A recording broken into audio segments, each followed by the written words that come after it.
Hello students, कैसे हैं आप सब लोग। उम्मीद करती हूँ सब अच्छे होंगे और स्वस्थ होंगे। मैं Meena Rana ICT virtual class में आपका स्वागत करती हूँ। स्टूडेंट्स, हम पढ़ रहे हैं क्लास 10th की हिंदी। हिंदी व्याकरण में संधि हम पढ़ रहे थे और यहाँ पर हमने प्रीवियस लेक्चर में दीर्घ संधि के बारे में पढ़ा था। तो आइए संधि आगे जो है नेक्स्ट जो आपकी स्वर संधि का भेद है, गुण संधि, इसके बारे में हम आज की क्लास में पढ़ेंगे। इससे पहले एक बार रिवाइज करते हैं संधि क्या होती है, जहाँ पर हम दो वर्णों यानी कि स्वर या व्यंजन के मेल से जो परिवर्तन किसी शब्द में आ जाता है और एक नया शब्द जब बनता है उसे हम संधि कहेंगे। और इस शब्द को पुनः उसकी पूर्व अवस्था में लाना आपका संधि विच्छेद कहलाता है। हमने संधि के 3 भेद पढ़े हैं। पहला स्वर संधि, दूसरा आपका व्यंजन संधि, तीसरा आपका विसर्ग संधि। स्वर संधि के भी हमने यहाँ पर 5 भेद आपको बताए हैं, जिसमें आपका पहला है दीर्घ संधि, गुण संधि, वृद्धि संधि और यण संधि और अयादि संधि। तो ये 5 भेद हैं किसके, स्वर संधि के। स्वर संधि क्या होता है, जिसमें दो स्वरों के परस्पर मेल से किसी शब्द में जो परिवर्तन आता है उसे हम स्वर संधि कहेंगे। यहाँ पर हमने दीर्घ संधि के बारे में आपको बताया था कि ह्रस्व या दीर्घ के बाद यदि कोई भी ह्रस्व या दीर्घ स्वर आ जाए तो हमेशा इसके मेल से दीर्घ स्वर ही बनता है। अब शब्दों की पहचान आप कैसे करेंगे, यानी कि आपके पास शब्द होंगे और आप उनको देख करके कैसे उनकी पहचान करेंगे। तो आप देखेंगे बीच वाले शब्द में, जो भी शब्द आपको दिया है बीच वाले शब्द में या तो आ की मात्रा होगी, बड़ी ई की मात्रा या बड़ा ऊ का मात्रा अगर आपको दिखता है इस प्रकार से तो आप कहेंगे यहाँ पर दीर्घ स्वर है, दीर्घ संधि है। जैसे यहाँ पर आप देख पा रहे हैं मतानुसार में, यहाँ देखिए बड़ा आ का मात्रा है, यहाँ पर आ का मात्रा, आक की मात्रा, आ की मात्रा, आ की मात्रा, और सभी में आप आ की मात्रा देख रहे हैं। इसका मतलब यहाँ पर आपका दीर्घ क्या है, संधि है। दूसरी बात, हमने ई की मात्रा की बात की थी, तो देखिए बड़ी ई की मात्रा, बड़ी ई की मात्रा, बड़ी ई की मात्रा, बड़ी ई, और यहाँ पर भी बड़ी ई, बड़ी ई, बड़ी ई और बड़ी ई, सब में बड़ी ई की मात्रा है, यानी कि यहाँ पर भी आपकी दीर्घ संधि है। बड़ा ऊ की जो मात्रा आती है यदि वो भी आ जाए तो यहाँ पर आप देख पा रहे हैं बड़ी ऊ की मात्रा, बड़ी ऊ की मात्रा, बड़ी ऊ, बड़ी ऊ, तो सभी में आप देख पा रहे हैं बड़ी ऊ की मात्रा। तो ये हमने प्रीवियस लेक्चर में पढ़ चुके हैं। आइए आज की क्लास में हम स्टार्ट करेंगे गुण संधि। हेडिंग डालेंगे सभी बच्चे गुण संधि। चलिए हेडिंग डालिए गुण संधि।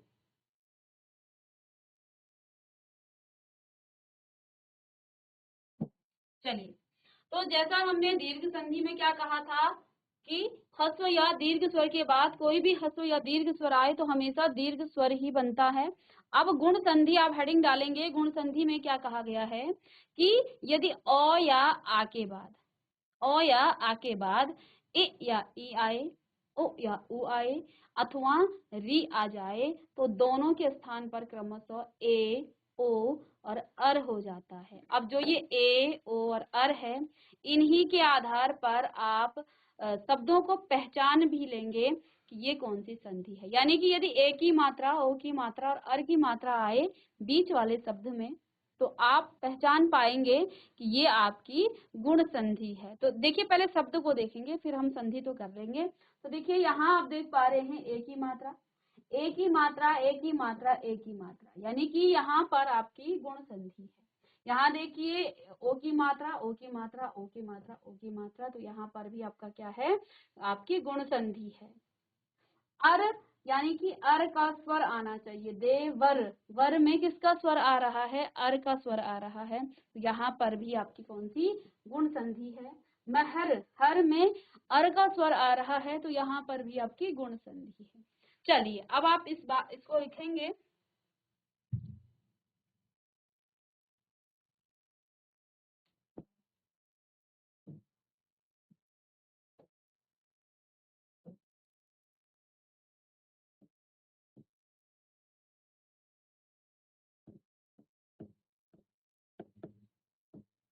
गुण संधि।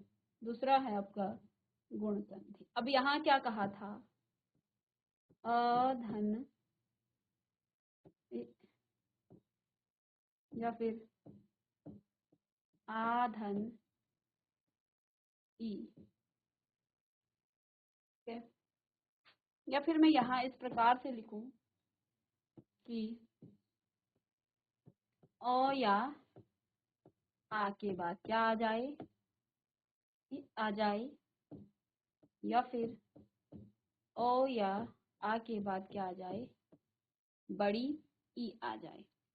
ठीक है, तो हमने यहाँ पीछे आपको क्या बताया कि यदि ओ या आ के बाद क्या आए, ए आए, ए आए, तो ए हो जाता है, और यदि ओ या उ आए तो ओ हो जाता है, साथ ही साथ उ या उ री आए तो आपका अर हो जाता है। तो इन्हीं को हमने यहाँ लिखना है नोट में, और आप भी इसे नोट डाउन करेंगे। तो यहाँ पर क्या हो जाएगा, ए हो जाएगा, यहाँ पर भी ए हो जाएगा।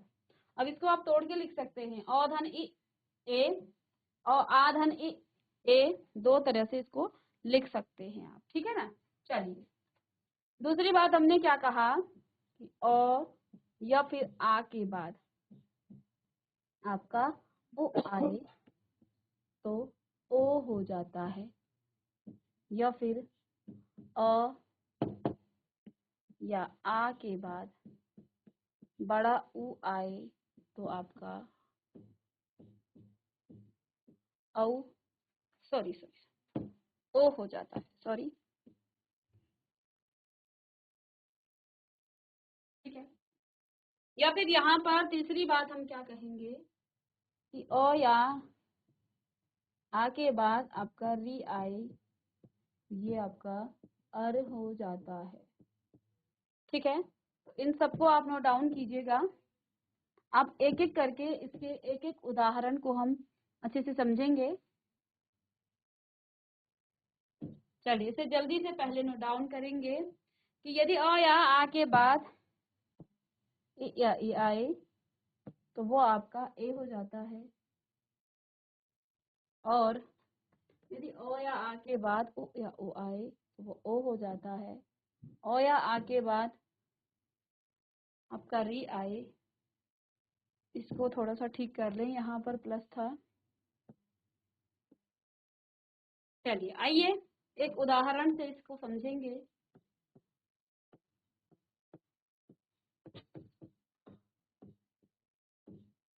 गज धन इंद्र, गज धन इंद्र। अब आइए देखिए, यहाँ पर ज और ई, हमने क्या कहा था, प्रथम शब्द के अंतिम वर्ण और द्वितीय शब्द के प्रथम वर्ण की संधि होती है यहाँ पर, और गज का अंतिम वर्ण है ज और इंद्र का प्रथम वर्ण है ए। अब ज से यदि आप स्वर निकालें, कैसे निकाला जाता है, यहाँ आप ज और ई को जोड़ेंगे, ज को अलग करेंगे हलंत के साथ, इसमें अलग स्वर आपका अ आ जाएगा। हमने बाद यदि ई आए तो वो आपका ए हो जाता है, अर्थात ज धन ए, और इसको जोड़ेंगे जब इसके साथ, ये हो जाएगा जी। ठीक है, तो इसका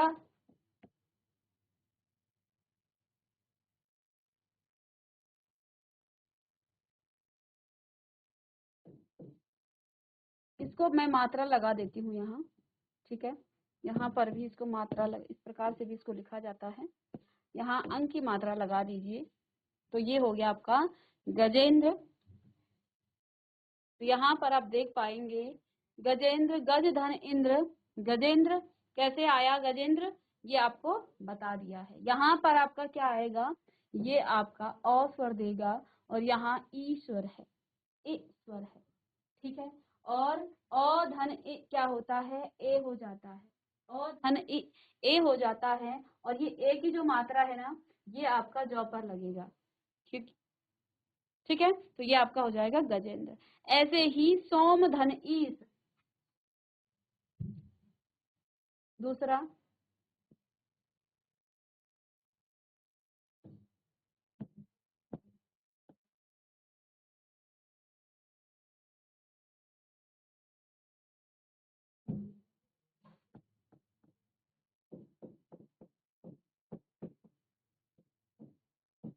सोम धन ईस, यही है सोम धन ईस। ठीक है, चलिए इसका संधि कीजिए। सोम में ओ का स्वर है और उसमें बड़ी ई, ओ धन बड़ी ई आपका फिर से ए हो जाएगा और ये लगेगा किस पर, मो पर। ठीक है, तो अब आप सीधे समझ गए हैं कैसे करना है। इन दो स्वरों को जोड़ना है, इन दो शब्दों को जोड़ना है। यहाँ से स्वर निकालेंगे क्योंकि स्वर संधि है, तो ये हो जाएगा आपका क्या, सोमेश। ठीक है, चलिए इसे भी नोट डाउन कीजिएगा, ये आपका हो जाएगा सोमेश। चलिए देखिए इसे, फिर देखिए यहाँ पर यथाधन इष्ट,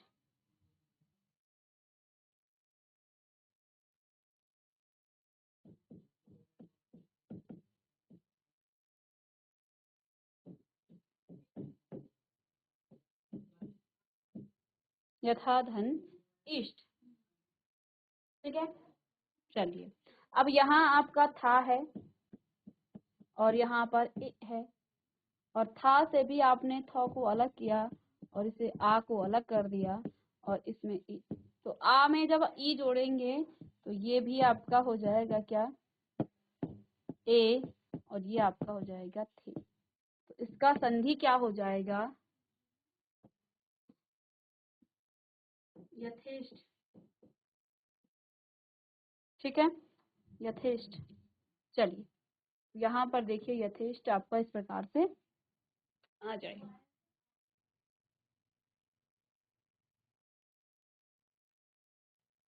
तो यहाँ आपने क्या किया, औ धन ई जोड़ा तो ए आया।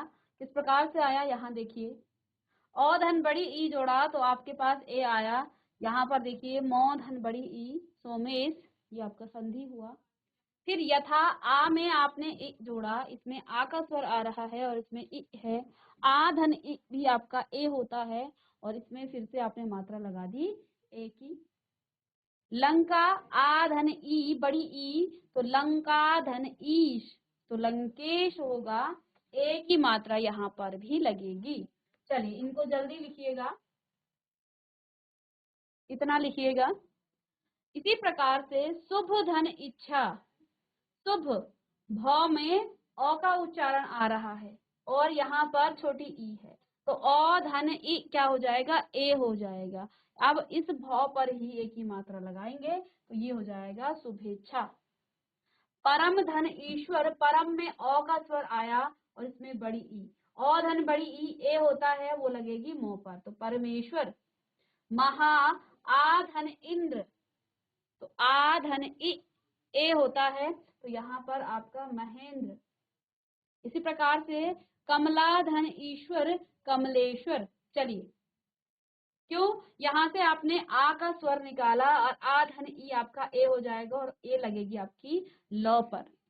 ठीक है, चलिए जल्दी से लिख लीजिएगा इनको। चलिए अब देखिए,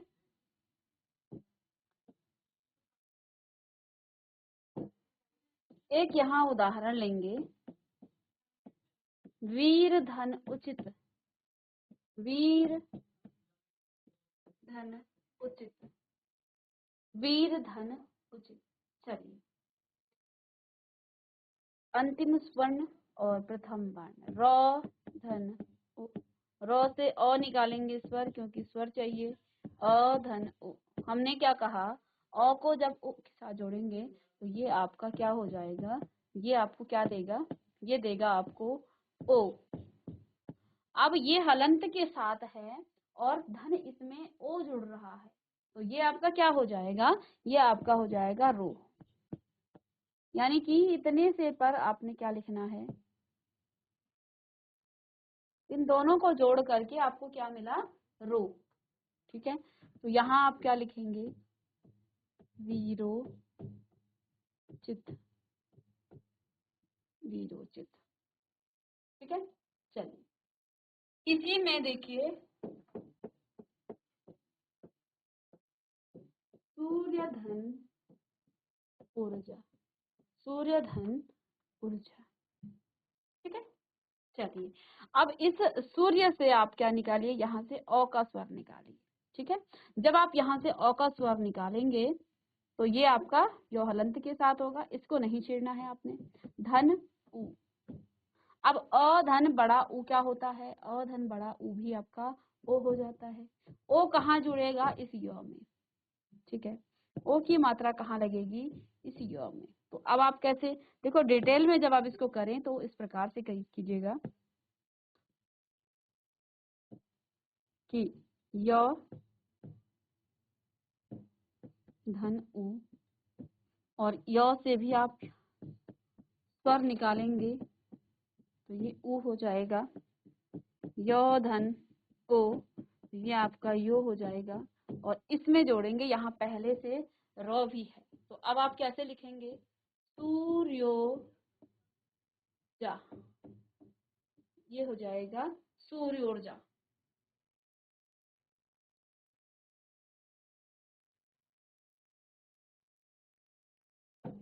इसको मैं थोड़ा सा इधर कर दूं, सूर्य ऊर्जा को। चलिए, ये आपका सूर्य ऊर्जा, चलिए लिख लीजिएगा इसे जल्दी। चलिए इसको रफ करते हैं और आगे एक दो उदाहरण करेंगे और फिर हम आपको पीडीएफ से ही बताएंगे, उदाहरणों को भी वहीं से करेंगे। चलिए एक और उदाहरण लेंगे यहाँ पर, गंगा धन उदक, गंगा धन उदक। तो गंगा में स्वर है आ का, और यहाँ पर स्वर है उ, आ धन उ आपका क्या हो जाता है, ओ हो जाता है, और ये जुड़ेगा आपका गौ में, ठीक है ना। और कैसे जुड़ेगा ये आपको बता दिया है, तो इसको आप क्या लिखेंगे, इसकी संधि गंगो दक। चलिए इसकी संधि हो जाएगी गंगो।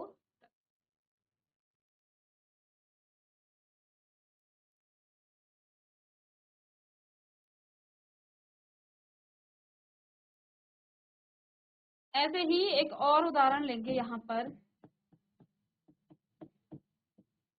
गंगा, ये तो आ धन छोटा ऊ, बड़ी ऊ की बात करें, गंगा धन उर्मी। अब देखो गंगा में आ का स्वर आया, इसमें बड़ा ऊ है लिखा हुआ, आ धन बड़ा ऊ भी आपका ओ हो जाता है, और ये ओ लगेगा इस गौ पर, तो इसका संधि क्या हो जाएगा, गंगोर्मी, गंगोर्मी, ठीक है। चलिए तो भी नोट डाउन कीजिएगा। तो देखिए गंगाधन उदक, गंगोदक, आ धन ऊ का मेल हुआ तो ओ बना, गंगाधर उर्मी, गंगोर्मी, आ धन बड़ा ऊ भी ओ बनाता है। इसी प्रकार से और भी, इसी प्रकार से और भी यहाँ उदाहरण हैं, जैसे कि आप देखेंगे यहाँ,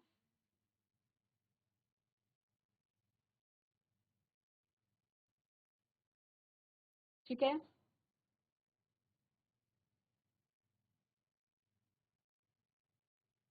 चलिए जैसे यहाँ देखिए, हित धन उपदेश, हित में त अ का स्वर और उ, अ धन उ ओ, और ये हो जाएगा हितोपदेश, हितोपदेश। तो इसमें परिवर्तन होगा इस क और उ में। तो अब जब आप बार बार प्रैक्टिस कर चुके हैं ना इसकी, कि कैसे स्वर को अलग निकाला जाता है व्यंजन से, अब हमें यहाँ से पता चल जाएगा, हित में अ का स्वर आ रहा है और इसमें उ का स्वर, तो दो स्वरों का यहाँ पर मेल हुआ है, इसलिए यहाँ पर क्या हो गया है आपका हितोपदेश।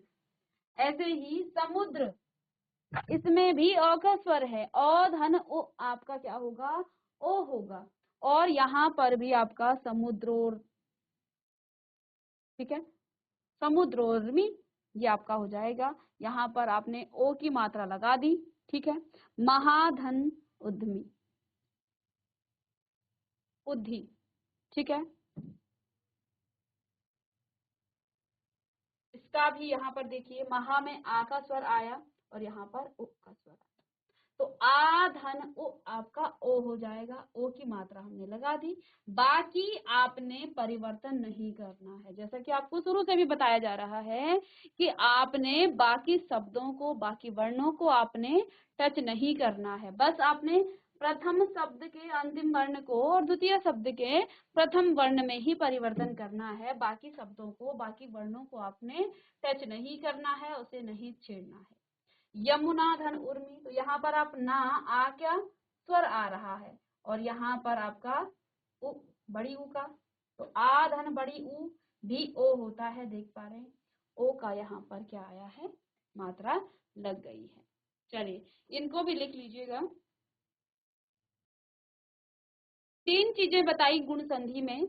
अ और आ के बाद यदि इ या ई आए तो ए हो जाता है। दूसरी बात हमने कहा ओ या आ के बाद यदि ओ या उ आए तो ओ हो जाता है। और तीसरी बात यहाँ पर क्या कही कि ओ या आ के बाद यदि अर आए, क्या आए, री आए तो अर हो जाता है।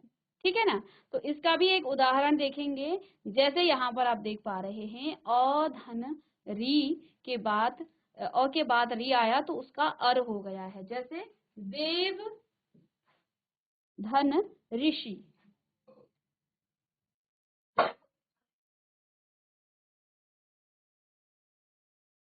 देव धन ऋषि। अब देव में अ का स्वर है, किसका स्वर है, अ का स्वर है, और अ के बाद यहाँ दूसरा स्वर आया है ऋषि। अ धन री आपका अर होता है, अ धन री आपका अर होता है। अब हमने क्या लिखना है, देव तो आप लिखेंगे लेकिन यहाँ पर अर आपने करना है। तो अब जो अर है, चलिए इसको मैं नोट में बताऊंगी, देव धन ऋषि को। चलिए पहले नियम क्या है, अ धन री आए तो अर, और ये आधा रॉ है, और रॉ का प्रयोग आप जानते हैं, आप कई प्रकार से करते हैं। ठीक है ना। और ऐसे ही आ धन री भी यदि आपके पास आ जाए तो ये भी आपका क्या होता है, अर ही होता है। ठीक है ना। ये हलंत के साथ आधा रॉ का उच्चारण हो रहा है यहाँ पर। ठीक है। अब देखिए देव धन ऋषि, देव धन ऋषि। अब आप यहाँ देखिए वो धन री, इन दोनों को ही तो जोड़ना है। वो से आप अ को निकालेंगे स्वर को, तो अ धन री, और हमने क्या कहा, अ धन री आपका अर हो जाता है, व धन अर। ठीक है। अब इस व को आप क्या लिखेंगे, देवर।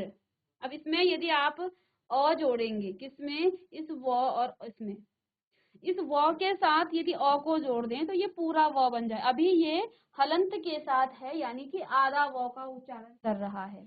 ये व यहाँ पर हलंत के साथ है, अर्थात ये आधा व का उच्चारण कर रहा है। अब इसमें आप यदि जोड़ दें अर, वो हलंत के साथ वो है, इसमें आप अर को जोड़े। हमने क्या कहा था, किसी भी व्यंजन में आप जब अ जोड़ते हैं तो उसका हलंत हट जाता है, इसलिए यहाँ पर वो का हलंत हट जाएगा। क्यों, क्योंकि वो अ के साथ जुड़ेगा। तो अब यहाँ पर क्या हो जाएगा, वर, इस प्रकार से। अब ये रॉ हलंत के साथ ही है, यूं, क्योंकि ये किसी के साथ नहीं जुड़ा है, इसके साथ और नहीं जुड़ा है, यानी कि ये अभी भी आधा ही है। ठीक है। यानी अभी आपको यहाँ पर क्या लिखना है, वर लिखना है। तो देखो इन दोनों की जगह पर आप वर करेंगे। अब ये आधा रॉ है, रॉ को आप कई प्रकार से लगाते हैं, जैसे आप इस प्रकार से लगाते हैं, आप इस प्रकार से लगाते हैं, और आप इस प्रकार से भी लगाते हैं। तो ये वो रॉ लगाने की नियम है, लेकिन हमें उच्चारण क्या करना है, वो के बाद रॉ करना है। तो आधा रॉ जब आप ऊपर लगाते हैं, जब आप आधा रॉ ऊपर लगाते हैं, तो इसका जो उच्चारण है ये उस वर्ण से पहले होता है जिसके ऊपर से ये लगाया जाता है। अर्थात यहाँ अब आप रॉ कहाँ लगाएंगे, इस शी से पहले, मतलब उच्चारण पहले होगा, तो पहले होने के लिए आप इसको ऊपर लगा सकते हैं। तो ये क्या हो जाएगा यहाँ पर, इसका देवर। अब इस रॉ का क्या करना है, इस रॉ का उच्चारण तो पहले आना है, इसलिए ऊपर लगा देते हैं। अब उच्चारण देखिए, देवर, ये रॉ का उच्चारण पहले होता है, देवर, और वर में किसका उच्चारण है, अर का उच्चारण है। आई बात समझ में? चलिए इसको जल्दी से नोट डाउन कीजिएगा और लिख लीजिए इसे जल्दी। ये थी और। अब यहाँ हम एक और लें, महाधन ऋषि। बात करें महाधन ऋषि। चलिए अब देखो, यहाँ अंतिम वर्ण हा है और यहाँ पर री है, ठीक है, ये अंतिम वर्ण हा है और इधर आपका री है। चलिए, हा धन री, इससे आपने स्वर निकालना है।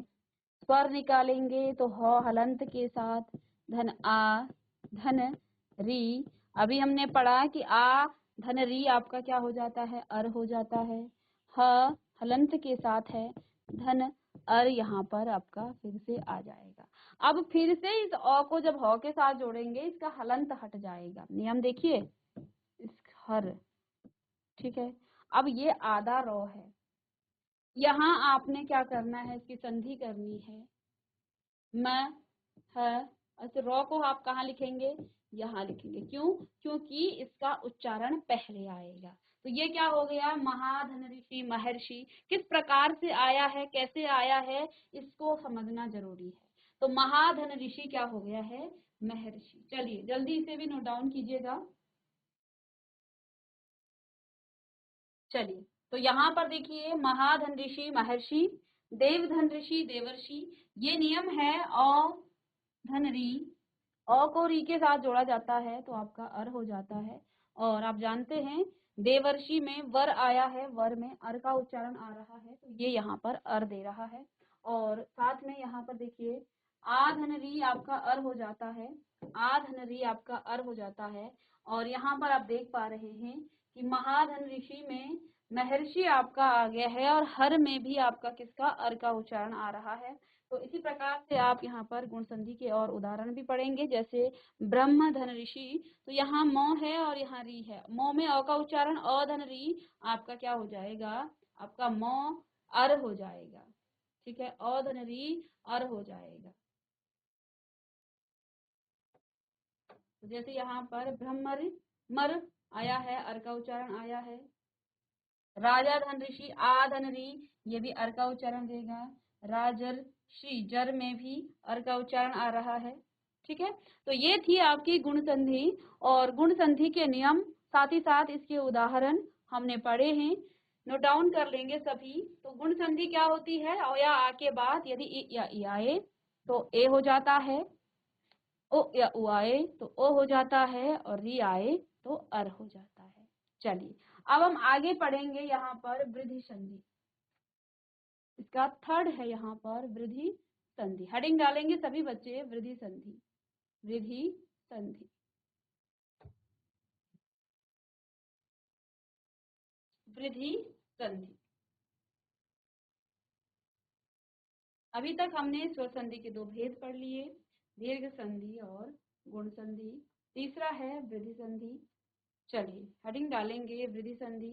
क्या कह रहे हैं यहाँ पर वृद्धि संधि में, ओ या आ के बाद यदि ए या आई हो तो दोनों के स्थान पर आई आ जाता है। ओ या औ हो तो दोनों के स्थान पर आपका औ हो जाता है, ठीक है। तो यही बस वृद्धि संधि में है। वृद्धि संधि में अब ओ या आ के बाद क्या आएगा, ए या आई आए तो हमेशा वो आई हो जाएगा, और ओ या औ आए तो हमेशा औ हो जाएगा। बहुत ही सिंपल है और इसको आप जल्दी से नोट डाउन कीजिएगा, ठीक है। यानी कि अ के बाद यदि ए आए तो भी आई हो जाएगा, और आई आए तब तो आना ही है आई, ठीक है। तो कुछ भी हो हमेशा ही आई हो जाता है, ठीक है। चलिए जल्दी लिखेंगे इसे।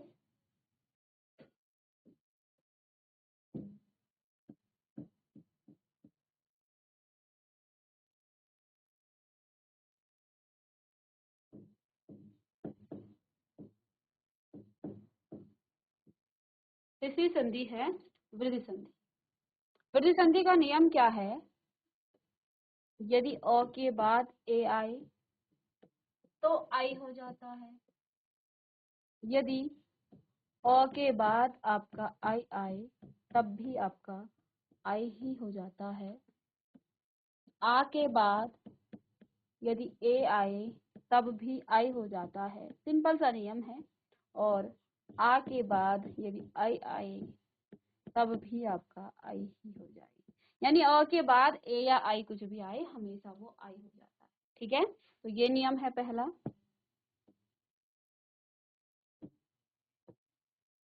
और दूसरा नियम देखिए, अ के बाद यदि आपका ओ आए, क्या आए, ओ, तब भी औ हो जाएगा। और यदि अ के बाद औ आए तब भी औ ही हो जाएगा। ठीक है, साथ ही साथ आ के बाद यदि आप कहें कि ओ आए तो इन दोनों के मेल से भी औ ही हो जाएगा। और यदि आ के बाद औ आए तब भी औ ही हो जाएगा, तब भी औ ही हो जाएगा। ये दो नियम हैं। सिंपल से इसको अगर आप लिखें शॉर्टकट में तो क्या लिख सकते हैं इसको कि अ या आ के बाद कोई भी आए, जोड़े इसमें ए या आई, हमेशा ही आई हो जाता है। इसको मैं थोड़ा सा दूसरे पेन से लिख दूं, ठीक है ना।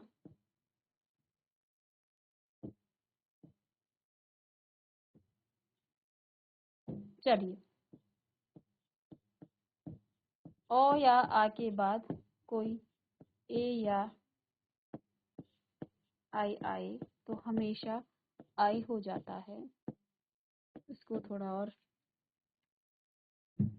कि ओ या आ के बाद कोई भी ओ या औ आए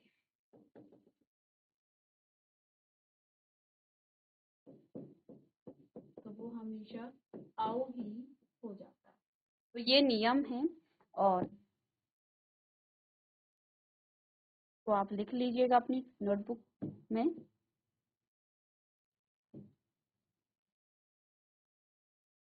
चलिए, तो ये है वृद्धि संधि का नियम, और कल की क्लास में हम इसके कुछ उदाहरण करेंगे। ठीक है, और फिर इसको समझेंगे कि क्या कहा गया है। ठीक है ना। चलिए, ठीक है, तो यहाँ पर आज की क्लास में हमने गुण संधि पढ़ी और साथ ही साथ वृद्धि संधि का नियम बताया। इसके उदाहरण हम कल की क्लास में पढ़ेंगे। मिलते हैं नेक्स्ट लेक्चर में, तब तक के लिए थैंक यू।